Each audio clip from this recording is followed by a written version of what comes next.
Qué bueno que continúan con nosotros aquí en 24 Morelos. Le damos la más cordial bienvenida a Juan Carlos Valencia, el secretario ejecutivo de la Comisión Estatal del Agua. Bienvenido. Muchas gracias, Michelle. Buenos días. Muy buenos días. Oiga, pues preguntarle después de toda esta situación que pues hemos pasado con el sismo, ¿cuál es el balance que hace la Comisión en cuanto a la infraestructura hidráulica? Mira, desde luego hubo muchas y muy serias afectaciones después del sismo en infraestructura hidráulica. Tuvimos daños, por ejemplo, en presas de almacenamiento de agua. Hubo 5 presas que resultaron dañadas. Ninguna se rompió, eso es algo que debo aclarar porque en redes sociales... Hubo muchas alarmas acerca de las presas. Alerta. Sí, hubo mucha alerta y fue falsa, totalmente falsa. Pero sí hubo daños en cinco presas, no significa que no hayan resultado dañadas. Resultaron dañadas, pero ninguna de ellas representaba un riesgo para la población, por eso no hubo necesidad de desalojar ninguna población ni ninguna zona, ¿no? Hubo más de 50 tanques de almacenamiento de agua con daños, tanques elevados principalmente que resultaron dañados. Hubo más de 20 pozos que tuvieron algunos daños, 11 líneas de conducción que llevan agua desde manantiales hasta poblaciones. En fin, hubo más de 40,000 personas que se quedaron sin agua potable por razones distintas a cuestiones eléctricas, porque al principio nadie tenía agua, y nadie tenía agua porque no había energía eléctrica. Ya que la CFE logró restablecer la energía eléctrica en la mayor parte del estado, entonces ya pudimos probar los pozos, las plantas, toda la infraestructura hidráulica. Y encontramos daños que afectaban a más de 40,000 personas, que los dejaron sin agua.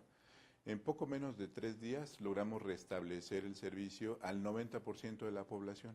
Solo hay del orden hoy día de unos 4,000 personas que no tienen todavía el servicio que tenían antes del sismo.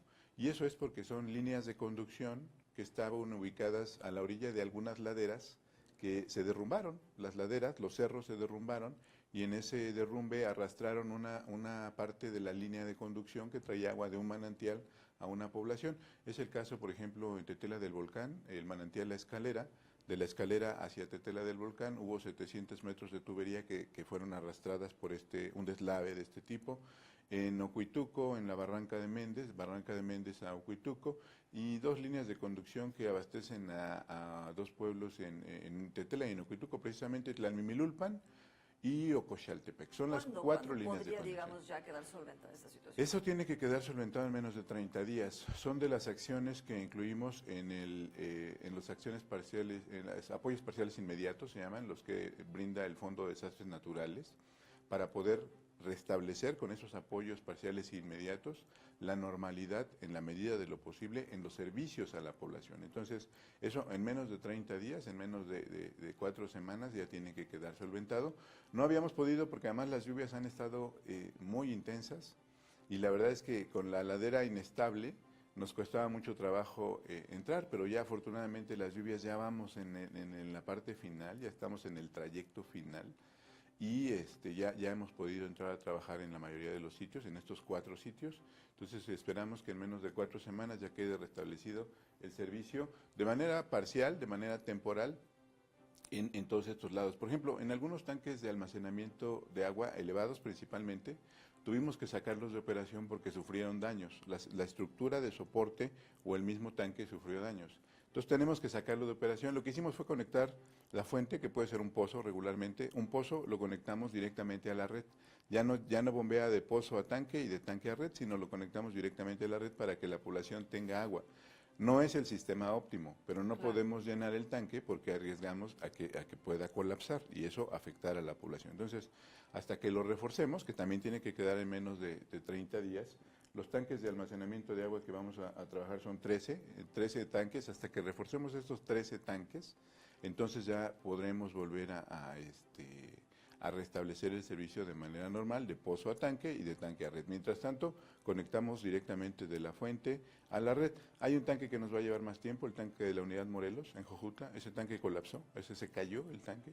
Entonces ese sí lo vamos a tener que reconstruir. Va a tardar. ¿Cuántas personas afectadas ahí? El tanque Morelos en particular, la Unidad Morelos debe tener unos 4,000 o 5,000 habitantes, ¿no?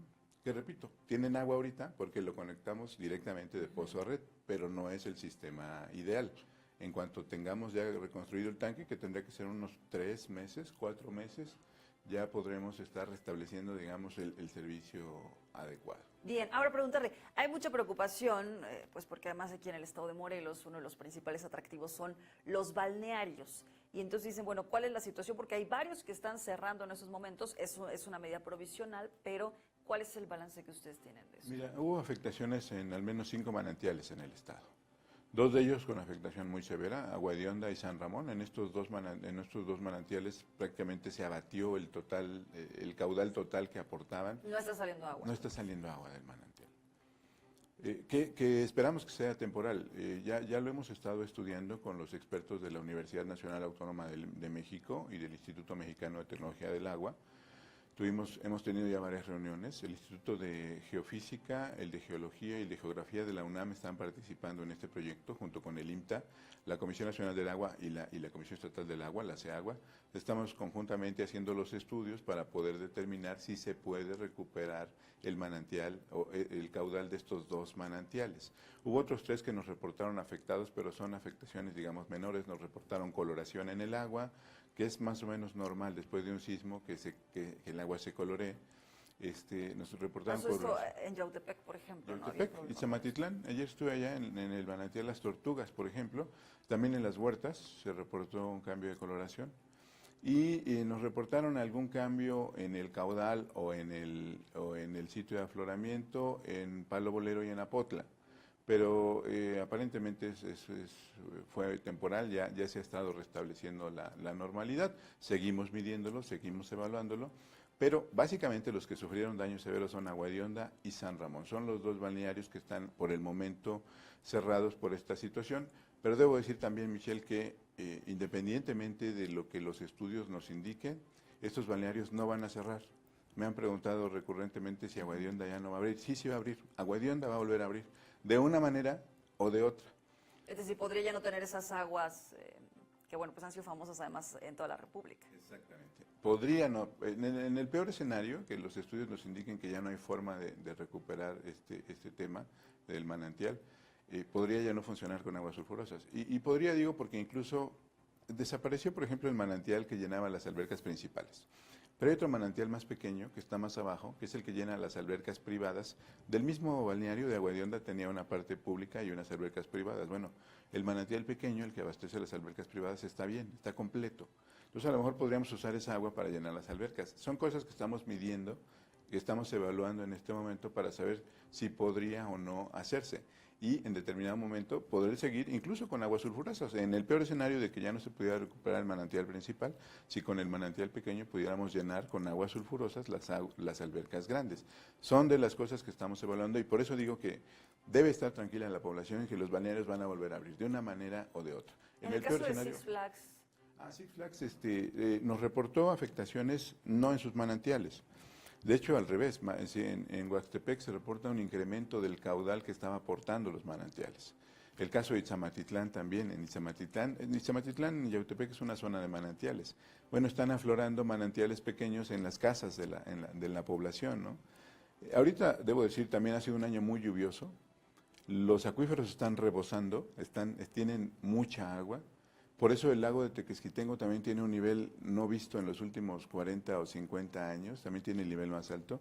La laguna de Coatetelco está en su nivel más alto de los últimos 40 o 50 años. En fin, presas llenas al 100%, acuíferos llenos y rebosando. Hemos llenos, tenido pero sin que represente esto un peligro. Sí, sin que represente un peligro. Entonces, hemos tenido muchas lluvias, ha estado habiendo mucha agua pues en los últimos años y particularmente en los últimos meses, entonces no hay riesgo para la población, pero sí estamos al tanto y al pendiente de todo lo que está ocurriendo. ¿Está usted en el censo? ¿Cómo se encuentra Tepalcingo? Me decía que estaba realizando. Sí, Tepalcingo el gobernador dividió a cada uno de los funcionarios en diferentes municipios. En nuestro caso nos tocó Tepalcingo, uno de los municipios más afectados, a un lado del epicentro y con muchas viviendas de adobe y las que resultaron más afectadas, ¿no? Tenemos 3.560 casas afectadas en Tepalcingo, de las cuales poco más de 1.100 casas son daños estructurales severos, es decir, no se cayeron algunas, se cayeron poco más de 600 y el resto tienen daños estructurales severos, lo cual indica que habrá que demolerlas para no que las poblaciones, o reforzar la estructura, pero lo más fácil es demolerlas y reconstruirlas para que la población no corra riesgos. Bien, pues secretario, agradecerle mucho que haya estado con nosotros el día Al de hoy. contrario, Michelle, un gusto estar aquí contigo. Haciendo todo este balance, el secretario ejecutivo de la Comisión Estatal del Agua, Juan Carlos Valencia. Hacemos una pausa y